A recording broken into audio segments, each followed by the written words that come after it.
場所に、ふさわしくないかもしれませんけれども、細田さんとは、長いお付き合いをさせていただいております。青森のフェスティバルの折に本番直前に電話がかかってきまして、世田谷から杉並へ行くのだということで、これは大変なことになったなと、思いましたけれども、世の中勢力合わせるというか、きれい事だけでは済まないという問題もありますので、ぜひぜひそこにですね、毒針のような細田氏の鋭い一撃を食らわしてもらえればと思います。ただし、今度、与党の活動とちょっと話が変わるんだけども、いろいろと今、世の中、東国原チームもそうですけれども、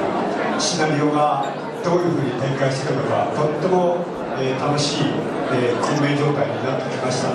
そんな折に、細田氏の活躍に期待したいと思います。よろしくお願いします。加藤でした。